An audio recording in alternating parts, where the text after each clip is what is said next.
Bu Antu. Terima kasih Datuk Pengerusi. Pertama sebenarnya saya inginkan bangkitkan mengenai butiran 30001 seperti mana telah bangkitkan YB Betong, pembinaan bangunan jambatan bomba dan penyelamat Malaysia di Sarawak. Peruntukan yang telah ditetapkan ada kepada Sarawak sebanyak 490,000, manakala di Semenanjung Malaysia sebanyak 103.6 juta dan dari Sabah 10.9 juta. Datuk Pengerusi, peruntukan-peruntukan ini tidak akan mampu memenuhi permintaan rakan-rakan ahli parlimen saya yang lain dari Sarawak yang menyuarakan keperluan pembinaan balai bomba di kawasan masing-masing seperti Batang Lupa, Betong, Seratuk, seperti mana di dalam perbahasan mereka. Sekiranya 490,000 ini dibagi 4, setiap seorang akan mendapat hanya 100,000 untuk membina balai bomba. Dan ini adalah tidak masuk akal. Saya ingin bertanya kepada pihak kementerian bahawa terdapat pihak Jabatan Bomba Penyelamat Malaysia telah memiliki tanah seluas 0.54 hektar di Engkili untuk pembinaan balai bomba di bawah RMK ke-12. Manakala di daerah Lubuk Antu, pihak kementerian juga telah merancang untuk membina sebuah balai bomba kategori E dalam Rolling Plan 2 tahun 2020. Saya ingin mendapat penjelasan apakah status pembinaan balai bomba di Engkili dan Lubuk Antu dan bilakah ianya akan siap. Lubuk Antu, mohon. Batang Lupa, boleh.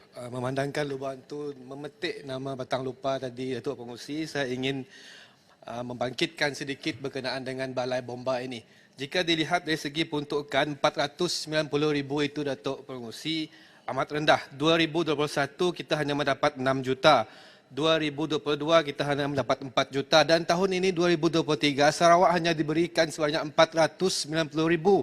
Kawasan saya Batang Lupa yang mempunyai 3 daerah baru, saya harap kementerian melihat keperluan mewujudkan balai bomba di luar bandar ini secara terperinci. Walaupun saya tahu minggu lepas saya masuk ke Kamar Khas dan kementerian telah menerangkan kepada saya kriteria untuk mewujudkan balai bomba ini, tetapi saya mohon kita sebagai penggubah undang-undang di Dewan Yang Mulia ini melonggarkan syarat untuk mewujudkan balai bomba di kawasan pedalaman.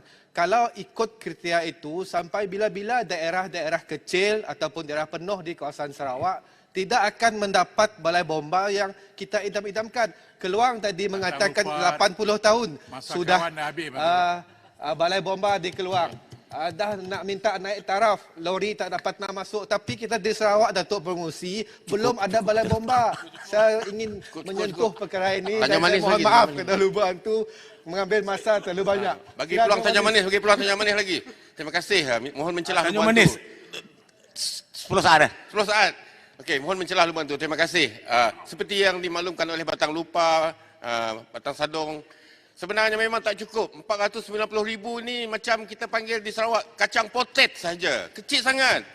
Mohon kementerian tengok balik, tambah balik jumlah ni. Satu balai bomba pun tak cukup ni. Terima kasih. Lubuk Antu. Kementerian, saya berharap angka 490,000 ini adalah typo error dalam buku anggaran. Seterusnya, saya melihat butir 00100, projek kecil di kawasan pihak berkawasan tempatan. Datuk Dipertua, Datuk Pengerusi, saya telah difahamkan bahawa pada tahun 2020 hanya 200,000 sahaja diperuntukkan kepada Majlis Daerah Lubuk Antu.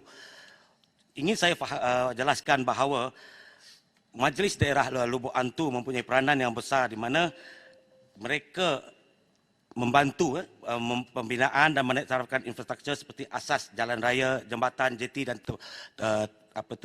tembok penahanan.